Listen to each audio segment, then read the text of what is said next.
a lot of my guests are on the East Coast anyways. So it's like, hey, Kyle, you wanna come on our podcast at 8 p.m.? Nobody wants to do that, So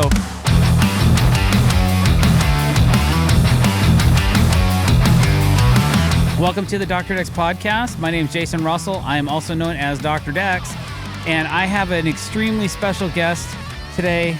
My friend Kyle Stumpenhorst is RR, also known as RR Buildings, not only on Instagram but also on YouTube.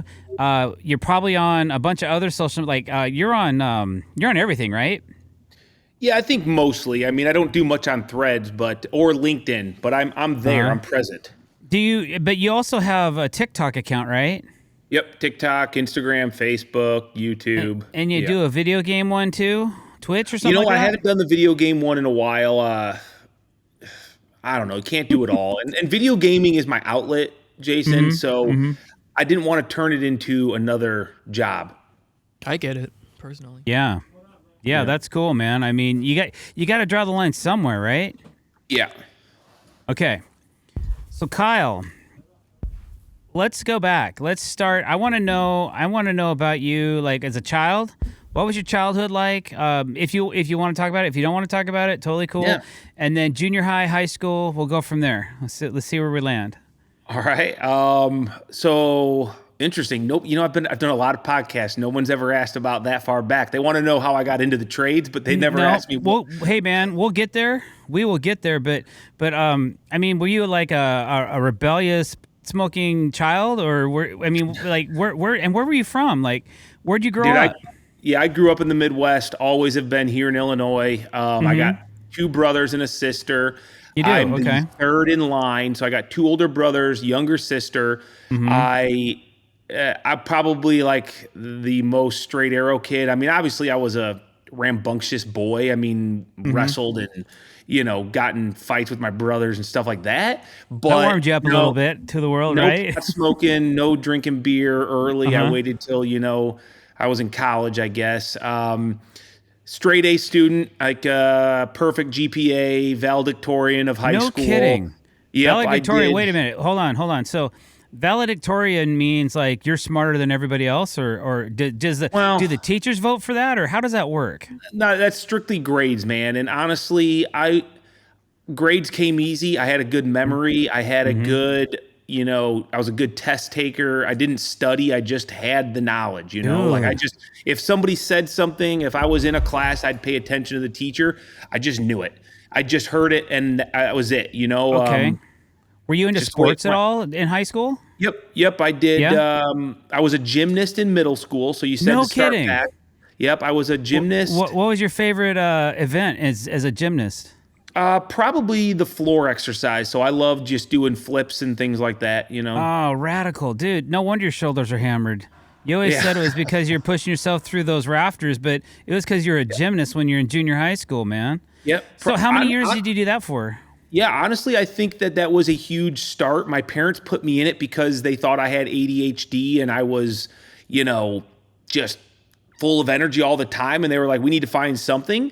And so they put me in gymnastics. I did that for probably 4 years competitively, I mean, I think my best was like third in state. I made it for like an all-around score.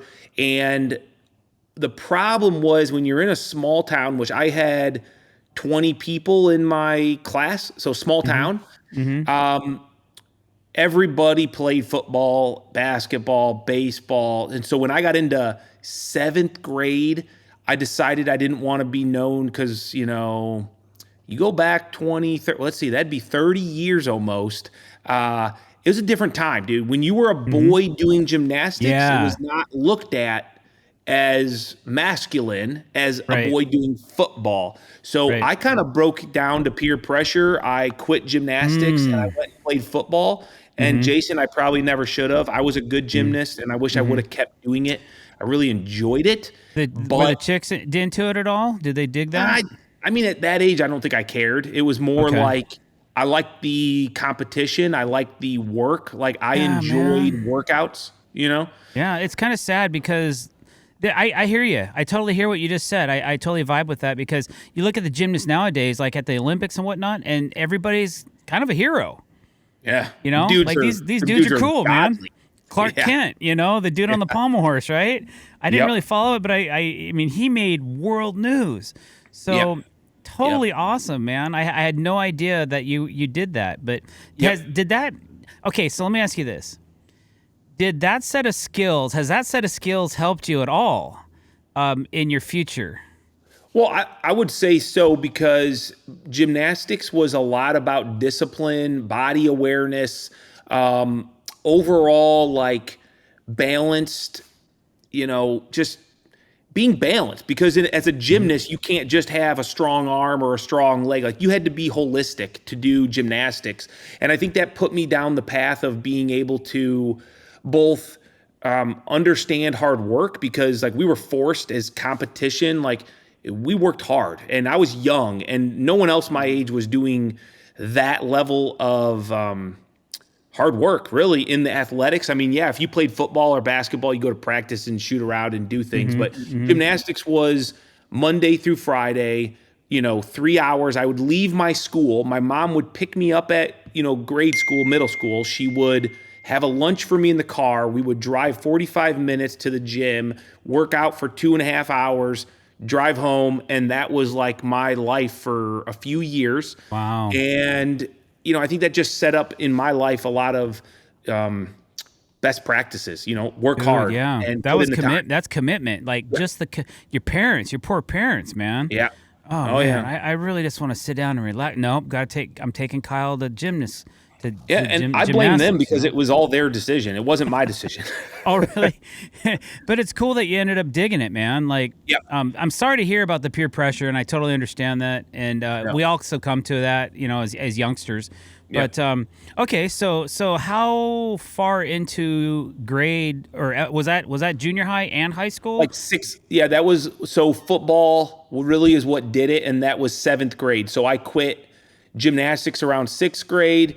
Started playing football, basketball, at the school at that age, and I loved it. I mean, I was good and fit right in. I mean, we didn't have a lot of people on the team, so ultimately, I got a lot of playing time. And I kind of did that through high school. I was I was an Eagle Scout, so I also did Boy Scouts. I was an Eagle Scout, so I worked my way through that. And that's another persona. Like a lot of kids, like from my town, I was a Weeblo for a while, and then I kind of dropped out of that, man. But to go to Eagles, to actually get that accreditation, those are life skills that just propel you in your future. And I'm total respect, man. I think once again, I was taught by my parents, you start, you finish. And so the commitment side of I started Boy Scouts. We had my dad was assistant scout master, so he had a lot of responsibility in the troop. And my brothers did it; they all became Eagle Scouts. I was the 3rd Eagle Scout of the family. We had a great group of people, and I love camping. I love doing Boy Scout stuff. So it was not as much about being a Boy Scout as it was going out in nature. Shooting guns, bow and arrows, camping, burning stuff. Yeah. So that was cool.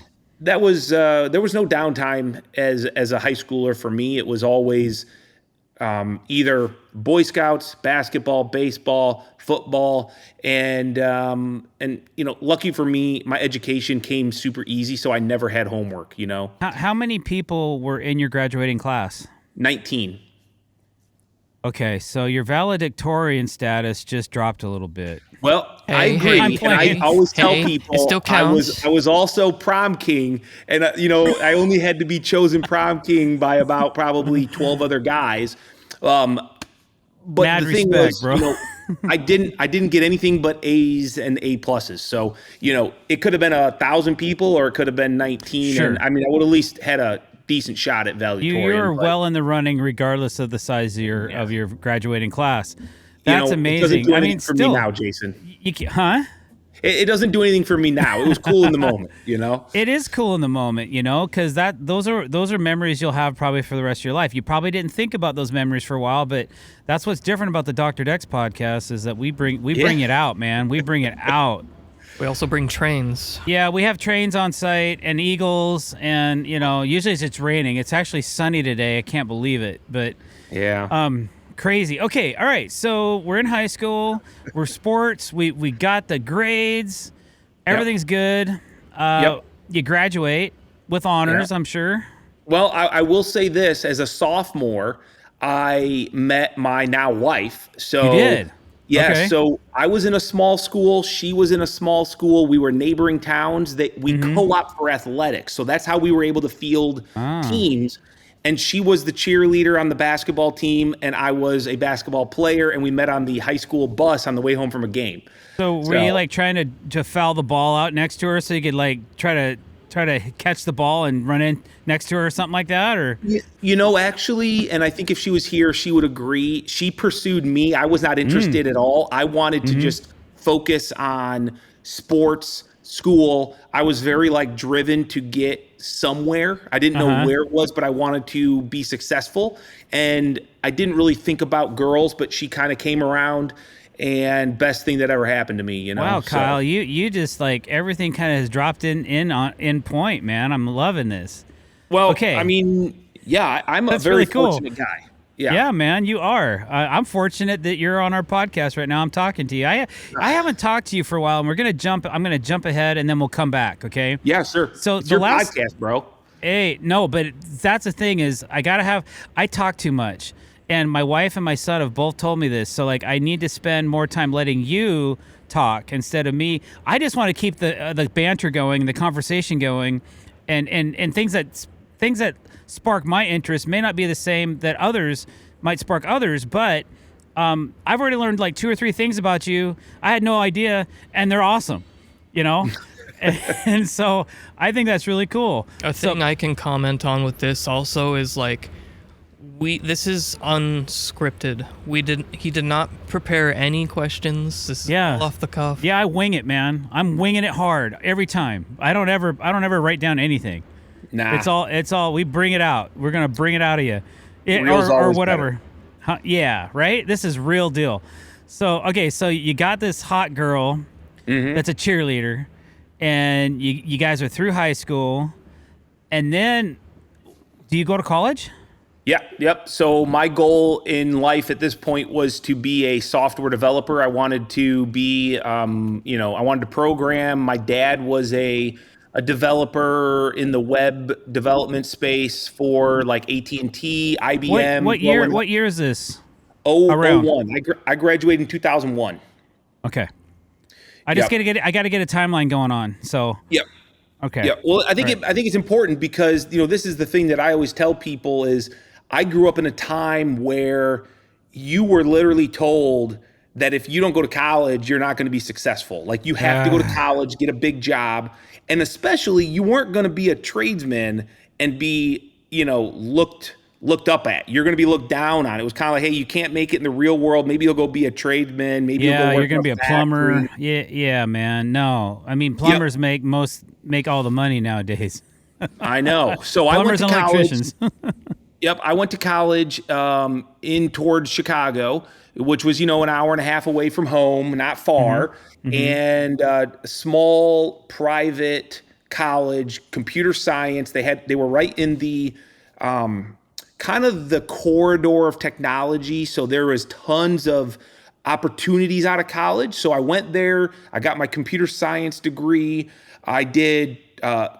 Funny story. So I went to college. I was going to do my thing. And I also wanted to continue sports. So I was going to do football and basketball in college.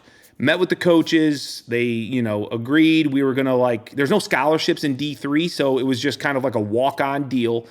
And I didn't like it. I didn't like the program. So I went from football. I said, nope, not doing football. I'm just going to do basketball. What'd you play in football? I was a running back and a linebacker in high school. Oh, cool. Yeah. So I kind of was like, I'm not going to put my time into this program. It wasn't good. It was like a losing program. I'm just going to focus on basketball. Personally, I love basketball more. What'd you play in basketball?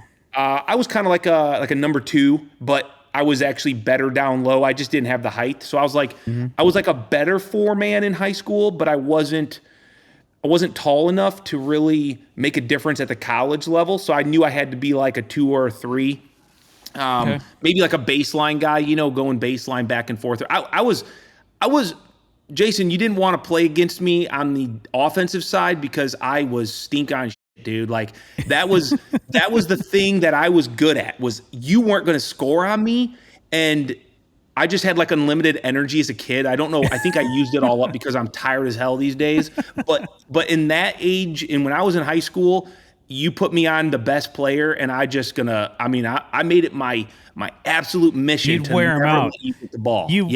By the fourth quarter, they were like, dude, I can barely walk. Yeah, they hated me, and I made that was like a pride for me. I just really enjoyed. I think it's the competitive nature. I just wanted that. What did they call you? Like they must have chanted something like when you like fourth quarter, the opposing team is about to score a bucket, but no. Stumpenhorst ain't gonna allow it, man. So what were you, the Tasmanian devil or what? I mean, I never asked, never cared. Oh. I just know that that was my role on the team. I wasn't the best shooter. I was a decent scorer, but it was all through hard work and like rebounds. It was never because I was out shooting 3-pointers. But defense was my thing. So I wanted to do it in college. My middle brother he played college ball at the same college I went to. And so I was like, yeah, I'm going to follow him. I'm going to do college ball. And I didn't like it. I didn't like the team. I didn't like the coach. And so somehow my brother went through the same thing I did. He went and played a year in college, same college, 2 years, because I was 2 years younger than him. And the same year he went and started running track at the college. He loved it. Absolutely loved it. We didn't have track in high school, so we didn't know anything about track. Our school is too small. And so he was like, Kyle, come out for track. You're going to love it. The team is amazing. The coaches are amazing. And I'm like, I've never done track before, but I can run, anybody can run. How hard can it be? So I went out for track my freshman year, and I absolutely loved it, dude. I loved the fact that I was a part of a team and I could be a part of something bigger, but you could individually bust your ass and be successful. So, cool. Long story short, they started me as a decathlete because they're like, what are you good at, Kyle? And I'm like, I don't know. I've never done it. So they're like, you're going to be a decathlon. You're going to go train with the decathletes, and you're going to do all 10 events this year. You're going to learn them all. And then we'll see we'll see what happens, So I did that. I fell in love with the pole vault, which, is kind of crazy, but I think it brings you back to being a gymnast. And so, yeah, I did the decathlon for 2 years, but I really fell in love with the pole vault. And by the time I was a junior, they let me focus on pole vault. And then for like big meets, I would throw the javelin. I was a good javelin thrower and a decent long jumper that could score, maybe some conference points. So I ended up doing pole vault. I was a 4-time All-American pole vaulter by the time I left college. Cool. And absolutely loved it, dude. I wish I could have kept doing it, but the pole vault is one of those things that you don't just go on a Saturday and like go to the gym and pole vault. So it kind of died at, end of college. And now my daughter's actually doing it. It's her first year as a freshman. So in high school, cool. And it's really cool to see that. That is cool, man. That's like, there's got to be a part of you like, okay, so you're a gymnast, so you have some of the right moves already. And then being able to implement all that into like, I got to get up over this thing. What was your highest pole vault? Like 16.5 and a half, I think. Oh man, so, that's up there. Yeah, I mean nowadays kids are going 16 in high school. It's kind of crazy. They're going higher, but at that time, 16.5, I think got me third place in nationals at the Division III level. Has technology in poles, how they make a pole? Or what do you call it? A vault or a pole or? Yeah. I mean, the pole technology has definitely gotten better, but I think more importantly, the sport alone has gotten so much more popular, and most people would say if you're a pole vaulter, it's going to take you 7 to 10 years to be proficient. It's kind of like golf.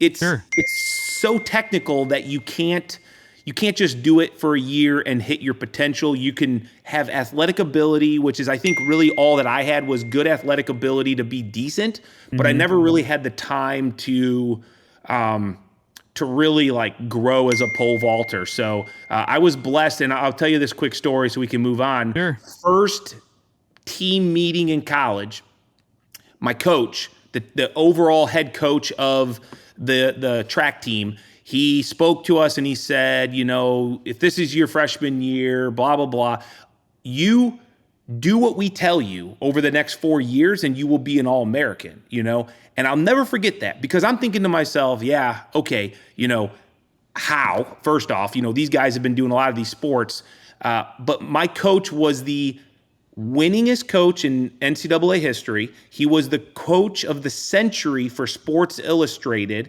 He has more national champions, I don't think he ever lost in his 57 years of coaching. He never lost the cross-country conference championship. And when I was in college, I think we were on 45 conference track and field team championships in a row.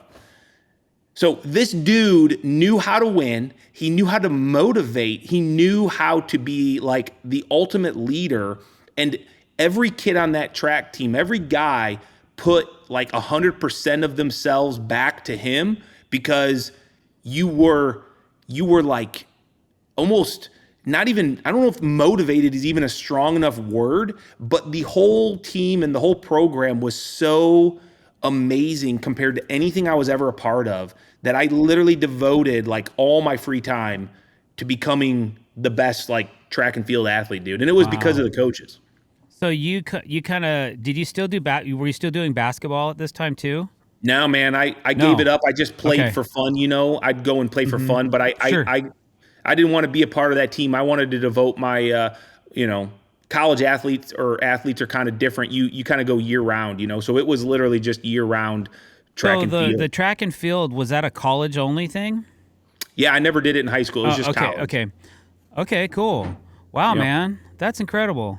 Yeah. That's some really interesting stuff. So you're a national accredited pole vaulter. Yeah. Yeah. Yep. I was, I think I was a conference champion javelin thrower, conference champion pole vaulter, and, maybe I scored some points in the long jump. But honestly, the pole vault is so technical. The only reason I was successful, I think, is because I had no skill going into college, but I had the best coach in the country to basically say, here's what you do. And I knew no different, versus most people come from high school with really bad habits, no good coaching. And then the coach has to spend, half of their time in college just breaking bad habits, versus I just came in and was like, yeah, you want me to do this? I'll just do it, whatever. Cool. Yeah. Cool. Okay, so you majored in computer science in college. Yep. So what did that give you? Like ability to what? So by the time I was done with college, I'd already had a full-time job for a year. I was working in an IT department. My title was IT specialist, and basically I managed all the hardware.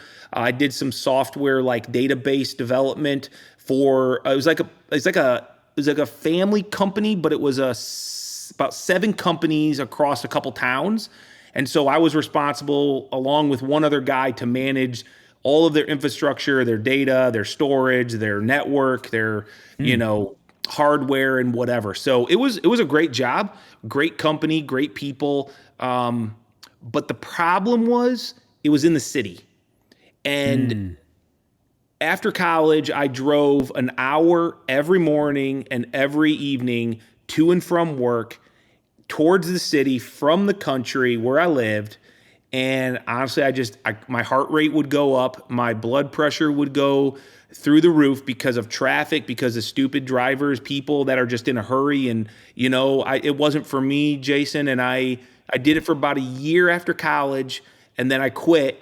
And luckily I had some friends that owned a manufacturing facility that hired me as a production supervisor, where I was in charge of about 130, maybe 130 workers on the A shift production. So I didn't know much about anything, but I was, they kind of gave me a bone and let me run this position that they needed. And I think it went fine. My brother was working there also, so I kind of had like an in. And I worked at this company a lot through high school, so I knew the owners. And I did that for about a year. And I'm starting to realize at this point, I don't like working for people. I don't like being told what to do, and I don't like the idea that I could work hard and never see any benefit from that. Because when you're working for somebody else, they determine your worth and they determine your schedule. They kind of are in charge of your life and where you're going to go. And so before I had my son, so me and my wife were expecting my first kid. I was probably 23 or 24 years old. I told her, I said, I got to do something different. I can't do this forever. And the thought of 40 years of working for somebody just wasn't for me. And I was kind of lucky. I was remodeling my own house that I had bought from my in-laws as a kind of, not a wedding gift, but they kind of threw us a bone. We bought this crappy house that they had on a farm. They were farmers.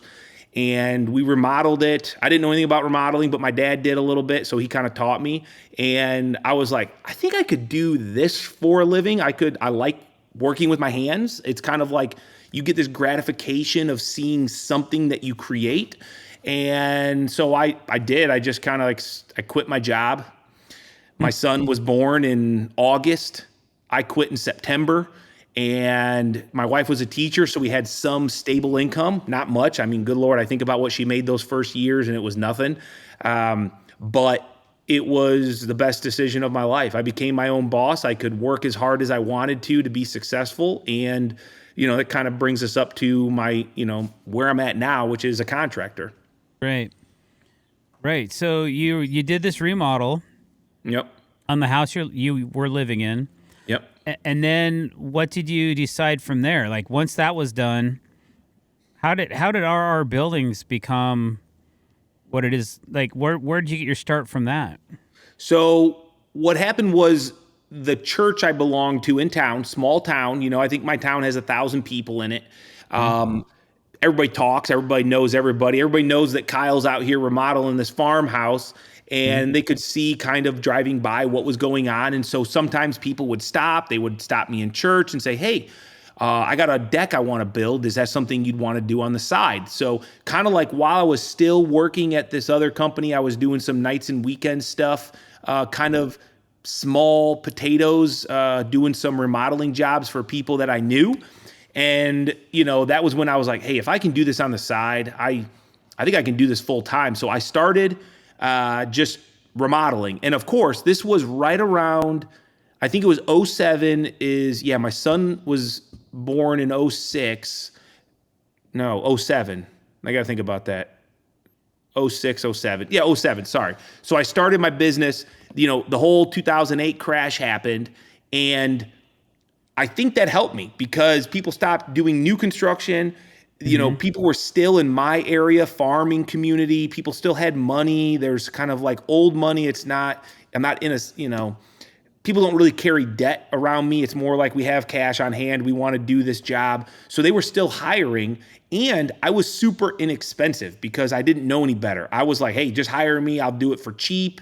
And just please hire me. I have nothing to really stand on. I had no way of being reputable. I couldn't tell people I've been in business for 10 years and give them all these portfolios of work like we do now with our Instagram and stuff like that. But I was a stand-up guy. I was honest. Honestly, I always tell people, like, I returned my phone call.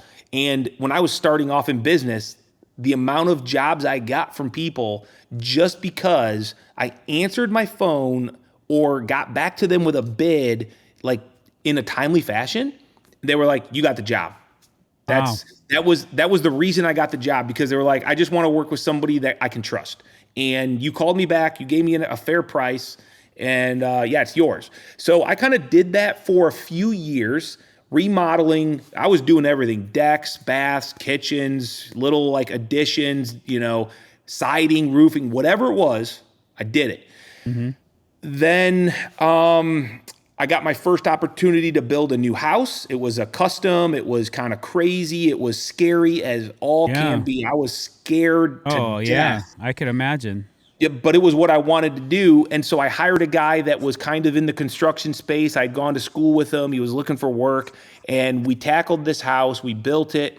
It was a lot of work, but also at the same time, it kind of proved to me that, dude, I mean, yeah, it was scary. There were problems, but you can fix them. You can figure them out. You can do just about anything if you just work hard, And so fast forward probably another year or two of just doing like that sort of thing, new construction stuff.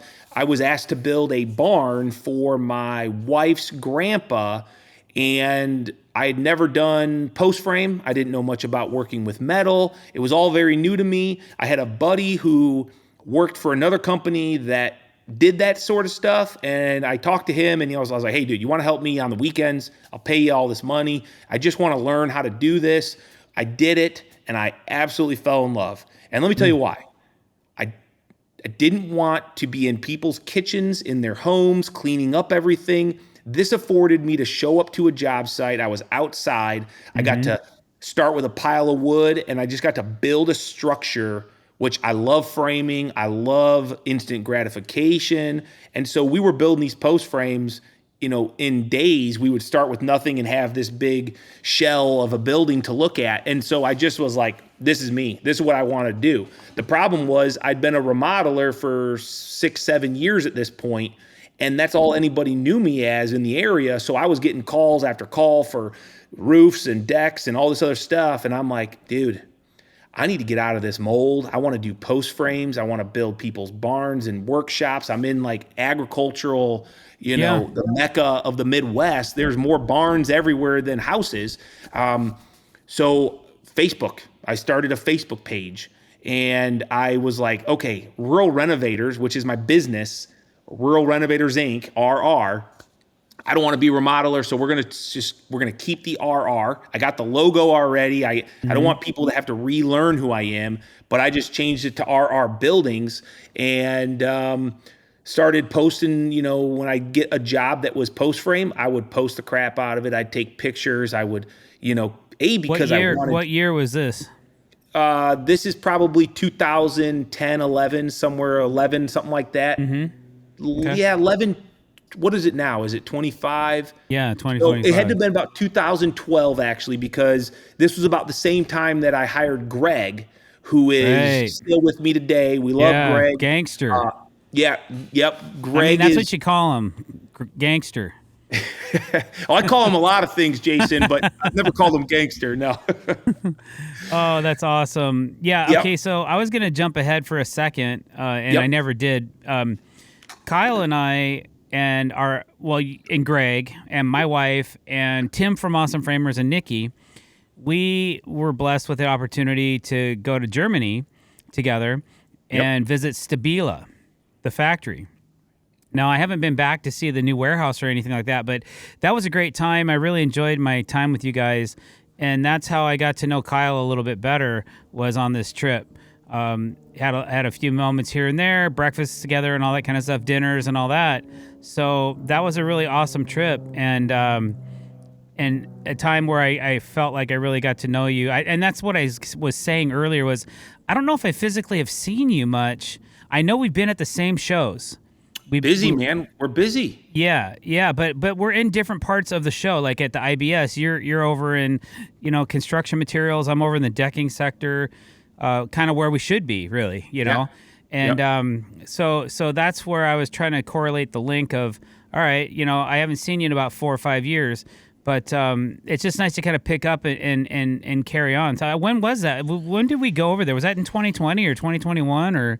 Well, it was definitely after COVID because I remember we had to get all tested before we headed over there. It was probably like 21 maybe. Yeah, I think it was 2021. I think it was the summer of 21 because when we got back, things got a little bit worse for a while. And then I remember doing another trip to Sweden and it got real bad over the winter. Yeah. But we had to have seen each other between now and then, Jason. There ain't no way we haven't seen each other since Stabile. No, I don't know, man. I'm not sure, but it's crazy because like you'll say, hey, let's meet up, let's go to dinner or something while we're at this show. Never happens because there's just so much going on and there's so many people coming at you, all at different times. And I don't know how many times you get stopped in the hall, but people are coming up to me constantly and just wanting to shake your hand and talk a little bit about this or that, love what you do, that kind of thing. So, anyway, so you start your business, you start RR Buildings, and you're doing social media, early adopter, I would say, because that's about the time Instagram started really coming on the scene, was 2012, 2011, 2012. And that's when I started it too. And I have my niece to thank about that because I was on a little family gathering getaway, and she showed me that app. I didn't learn how to use it as well as you were until a little bit later on, but maybe we can save some of that secret sauce for our Patreon.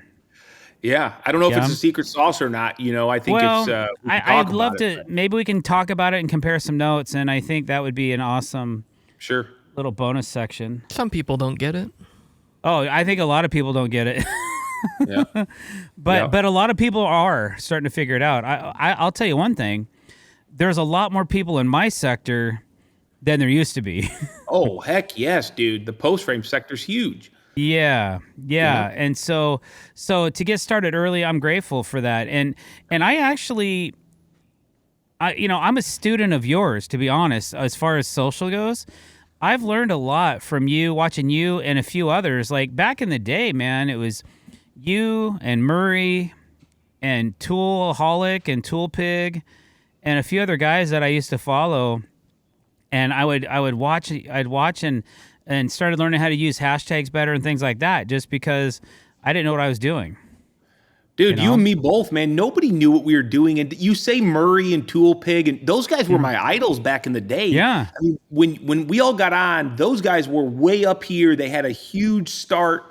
And I think that was such a cool time in my life, not because of anything other than the fact that, and maybe you can remember, Jason, go way back to when you started in the business, right? I've never asked you this, or I've never heard you say it. Who taught you Dex? Well, I learned a little bit from my father out of Reno, Nevada, but I kind of went to the School of Hard Knocks. Yeah. I pretty much am self-taught. Yeah, so me too. I mean, I taught myself by reading magazines and looking at This Old House episodes and whatever I could to figure out, man, this customer asked me to do a tile job in a shower. I've never done that before. Yeah. What do I got to do to waterproof? And I would overthink it, right? Now, these kids getting in the trades, or even a 50-year-old dude who wants to remodel their bathroom, they can go to the internet and they can watch somebody who is a professional give them great advice. And if they don't like it, they can go to another video from another guy and learn a different way of doing it. And that, to me, was the most exhilarating part about social media when it started, was guys like Toolaholic or guys like Nick Schiffler, NS Builders, these guys that I would look up to when we started and was like, wow, how are they doing this? And they would show us. They would make a post about how they were doing the side skirts on a stair tread, and I'm like, I had no idea how to do this. I've stressed about figuring it out, and look at that. That's actually not that bad. It's not too hard to do when you know how to do it. And it was an amazing time in my life because I was putting stuff out there in this post frame world that nobody really knew about, and I was the only one doing it. So there was a lot of people watching, but for me, it was this reciprocal education that people were giving me to help me out that really just fueled my fire to like post as much as possible, because I wanted to be in the space talking to other tradespeople about their profession and how I could learn what they were doing. Cool. Very cool. Okay, so let's see here. You've started your business. You're okay, so let's go in. So you hire Greg. Yep. And it's just the two of you. Yep. And it has been for a very long time. Like, yeah. Well, his brother worked for me. His brother worked for me like in that COVID range, like maybe a year or so before COVID, and then a year of COVID, and then he went off into the military. My buddy that taught me how to build post frames, we worked together for a couple years.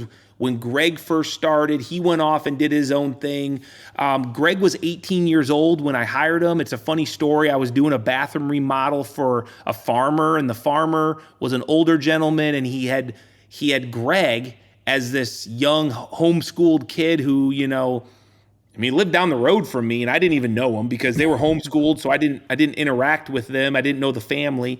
And he came up to me and he was like, "Hey, Kyle, I got this kid working for me. He just turned 18, and I can only give him like 20 hours a week to help me with my lawn and around the farm and whatever. Can you give him the other 20 hours? I think he needs 40 hours a week so he can like start growing up and whatever." And I'm like, At this point, I'm by myself. I didn't really want to work for anybody. And Greg had like 2 diamond earrings. He had like his hat, flat bill, and he had his Jinko jeans. And I'm looking at this kid like, man, I don't want this kid on my job site. Like I'm trying to make a presentation about my brand.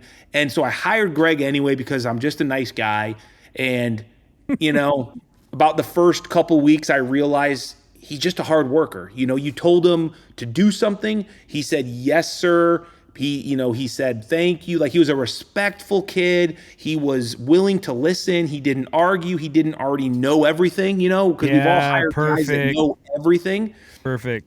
And we were very similar, and we've kicked it off. And honestly, he's like a brother to me. I try to support him the best I can. My son calls him Uncle Greg. He's known him forever. Wow. So, Greg's just a good dude. Yeah. Yeah, he is a good dude. And big shout out to Greg right now. Greg, we love you, man. Yep. The times I've been able to spend, I remember I was sitting in the back of the rental car. We're heading to Sashko, and oh, hey, I'm hungry. Let's go by. We'll stop by and get something to eat or whatever. And just he just rolls with it, man. Oh yeah. He's just a kind of mellow, kick-back, laid-back dude that just rolls with it. And those are the best kind of people because they're flexible. Yeah. Well, for guys like us, we're pretty high-strung guys, Jason. Yeah. We like to kind of keep moving, and Greg is always there to support me, and he's kind of like, whatever you want, man. I had to kick his butt off the job site one day to go get his taxes done. I had to kick his butt off the job site to go to the bank to get his checking account open because I found out he was putting his checks underneath his bed, basically. Like I'm 10 years on him, so I'm like, we've gotten together and gotten so well together that, I've just always felt like this guy is just 10 years behind me. I want to help him out. And he's kind of like my son. And people always ask me if he is my son. Not at all, but he's made me a better person and a better business owner, a better leader, because I don't think I would be the same person without him. And I like to think that like I'm helping him out also, it's two-way street. It's a two-way street for sure. Yeah. You know how it is. You learn, like you said, school of hard knocks. I always tell my kids, you can learn the hard way or you can learn from other people's mistakes. Yeah. It's called wisdom. That's right. So, it's great, man. I hope he'll stick around as long as he wants, and I will always support him and make sure that whatever he needs, he's got it, because he's just a stand-up dude. And man, it's one of the most dynamic partnerships I've ever seen. And what blows me away is what you guys do construct with just 2 dudes and some machinery. Right. And the machinery, maybe we'll talk about that a little bit because I love hydraulics, man. Yeah. I freaking love hydraulics, and never have a sore back in the morning, dude. No, but what you two do, what you complete, what when you step back after it's all said and done and go, wow, man. And with modern technology and modern materials and what you're able to drop into what you call a pole barn has now become the subcategory, which I think we talked about, and maybe we'll talk about it now or maybe in the bonus section. You term this term barn dominium. Right. Like you started building these pole barns, but now are you building more barn dominiums than you are pole barns, or what's your favorite thing to do? What do you like doing right now? Well, it depends on if I want to make money or if I want to have a challenge, because if I just build a shop for somebody, a man cave, Greg and I have the systems down. We have the equipment. We can go in there and just knock it out. I would say faster than any other crew. If you're looking at a speed to quality ratio, there's always faster, and there's also better quality, I'm sure. But I think we do a very good job. I think this is what we hang our hat on, is that we are super efficient. The system that,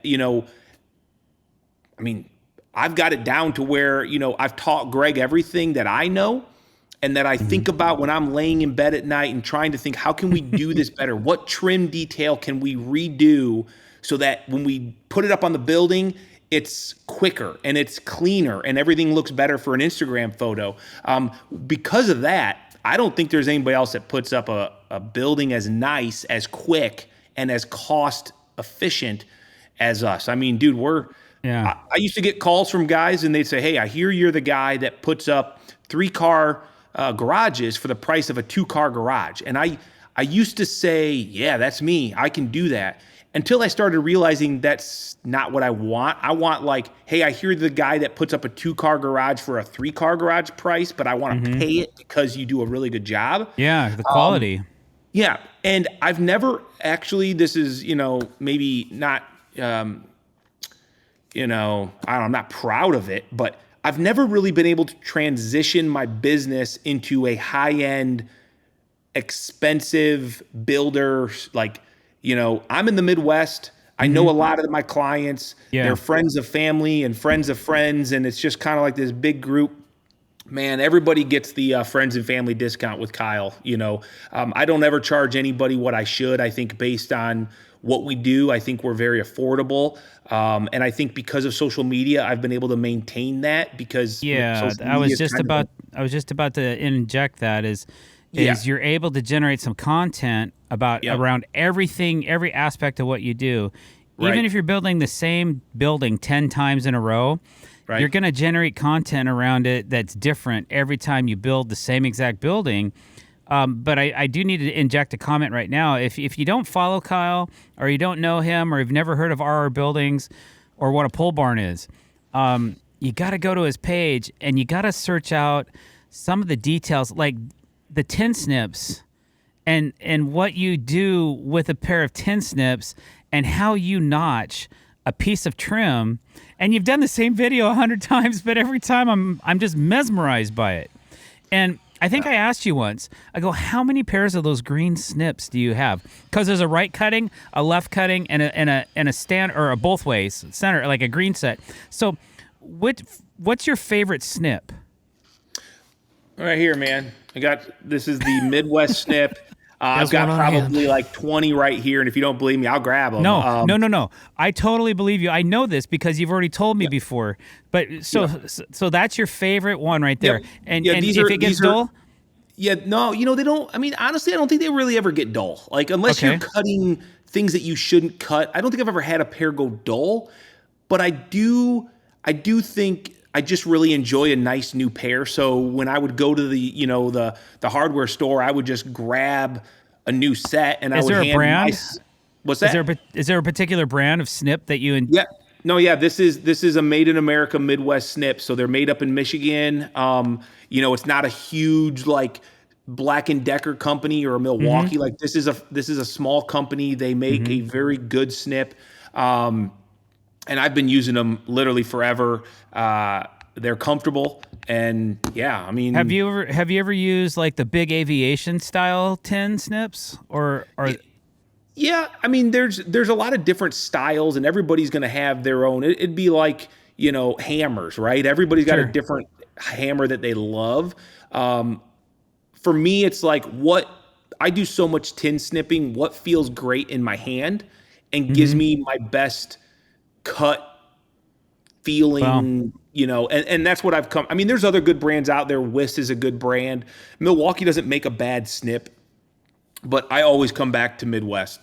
Midwest. So that's the ticket for Kyle. And That's you know right. what? If you don't And listen to this, it's not sponsored. no, That's not no, sponsored. no, it's not. But I tell you what, man, if you don't take, if I asked you one thing, like I think of this entire podcast, and you don't pick up on that brand and that type, and you don't go buy a set, then something be wrong with you. If you really needed a pair of tin snips, because this man is a master. He can craft a piece of channel or L metal or any profile and cut it in a bizarre set of sequence and turn it into the most amazing, beautiful corner of a building. I'm like, Too nice, dude. holy crap. If I could do my flashing as clean as Kyle does, that's like, what would Kyle do when I'm flashing a deck? I'm like, WWKD. That's interesting, dude. Every time I bend decking in a heat blanket, I think about WWJD. Yeah, right. Yeah, Someday sure. I'm gonna bend some decking, dude, and I'm Dude, gonna. I'm gonna bring a set. I'll bring a set to you. Like next time we're in Chicago, we gotta get together and we'll bend some deck boards, man. Yeah, Absolutely. No, that's for me. That's a thing. Okay, so you get on social, and we're gonna save most of the social stuff for our bonus sector. Okay. But you're becoming extremely successful on social media. You once told me what your revenue was, just from the social media side of your business. Which let's be honest, it is a business, and it's a very important business because probably like you. My social media business has surpassed my deck building business Right. in revenue. Yeah. Yeah. I mean, for me, building is my passion, and it affords me my second passion, which is sharing and educating and like helping, really open up people's minds to the way we build and the availability to turn this type of a building into so many different uses that are, to be honest, I think a way better built home, a more comfortable home, a more efficient home. There's a lot of things that I know people say I'm crazy because, when people hear pole barn, that's very negative in the building space. But what we're building is not a pole barn.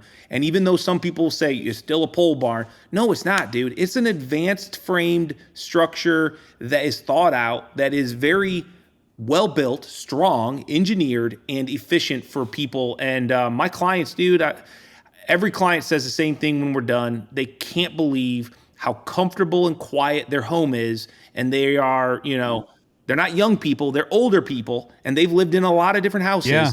And, it's just different. And nobody likes different. So a lot of times, people are like, nah, it's still just a barn. No, I mean, the one we're building now, you would drive by and nobody would ever ask if that was a barn. Not one person. If you're putting stone on the side of a building and putting columns out front and wrapping them and doing covered porches and all this cool stuff, yeah, man.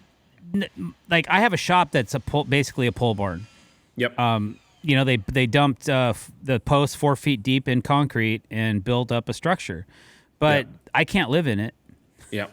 I haven't put a wood post in the ground since 2013. Yeah, man. So there you go. So the way you do it, I think you have it down to a science, and that's funny when you say all this efficiency. And see, building science has become a real thing in the industry, but I'm not a house builder, so you're only going to capture my attention on that kind of stuff for a limited amount of time because I work outside. Right. And I always have, and I probably always will. At this point in my career, I've been at it for 35 years. I'm probably not going to change my career path. I may start building less intense projects eventually because my physicalities are just going to overcome my ability. But until then, I'm just trying to do what I do as well as I can, and that's why I want to have some of the most people that I respect in the industry and people that I think are doing an amazing job, either in their work life or their social life or whatever. That's what this podcast is about. It's deck related, but I think only 50% of the people I've had on my podcast so far are actually deck builders. And the rest are like people like you that I just highly respect. I was like, hey, I want to get some of the biggest influencers that I know personally and see if they'll come on my show.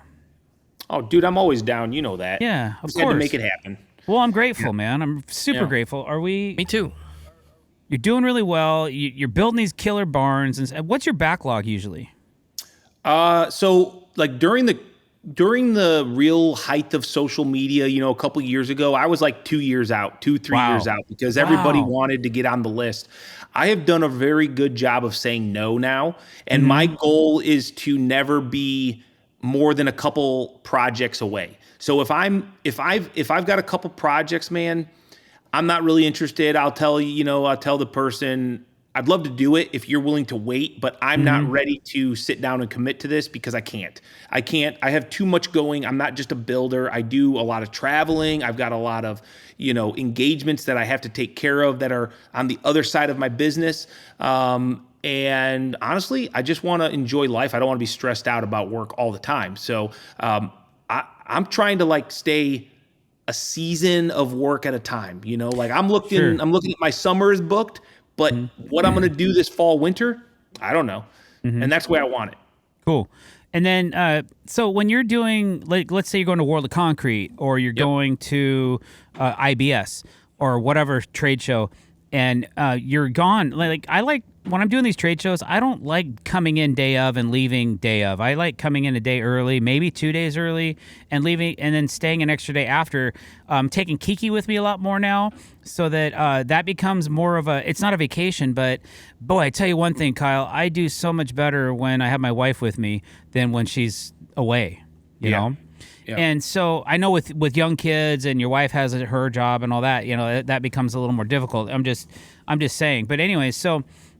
What do you do with Kyle? Is he more on site now while you're out of town, or does he come with, or did you give him time off, or what? Well, it just depends on the job. So Greg is always, Greg, I'm sorry. Yeah, Greg is always able to come with most of the time. I'm like, you want to come? Like the Stabila thing. I invited him to come there. He's been to Sweden twice. Switzerland twice. I've taken him tons of different places. He doesn't always want to go. He doesn't like to sit there and, have 1,000 people come up and talk about the channel. And so, I give him the option. I'm like, do you want to work? I'm going. So if I'm leaving and I have nothing for you, I'm paying you. This is my commitment. So I'm committed to Greg. I don't just throw him to the side. If I'm busy and I have nothing for him to do, then he's getting paid to sit at home and do whatever the heck he wants, because I think that's my responsibility. I'm leaving for my own personal reasons. It's not fair to him because I am filming so much. I don't want him to go to the job site and do a bunch of work and then I miss out on the filming. So content, it's kind of like, that's just the way it is. But it works out good. He loves it, Great. Awesome. That's cool that you take care of him. Greg has the least amount of work that any right-hand man in the construction world has, the least amount of stress. And I say that affectionately. He doesn't have to worry about a darn thing. He doesn't ever have to come up with, any logistics or figure any math or do anything. He just is there to help. He assembles. And he helps you assemble. A great help. Yep. Awesome. Does he drive the machinery or is that all you? Oh, no. I mean, he does everything. I mean, I think we just have roles. So we've worked so long together so well. We don't even talk about what we're doing. It's like we know we're going to go do roofing today. We know what tool he gets out, what tool I get out, what machinery we get into. We load up the right material. We don't even have to talk about really the task. Cool. What a beautiful relationship. All right, guys, Kyle. You are just the most amazing person I've ever met, and thank you so much for being on our podcast. Thank you very much. So grateful. I think we have to have a part 2, but for those that want a little bit more, stick around and check out our Patreon. Calvin, how do we do that? You click the link in the description, and it'll take you to our Patreon. Yep. You subscribe for $5. And buy a T-shirt while you're at it. They're down in the description, too. You'll put it down there? It's already there. It's there. See? Hit that music. Are you playing that music?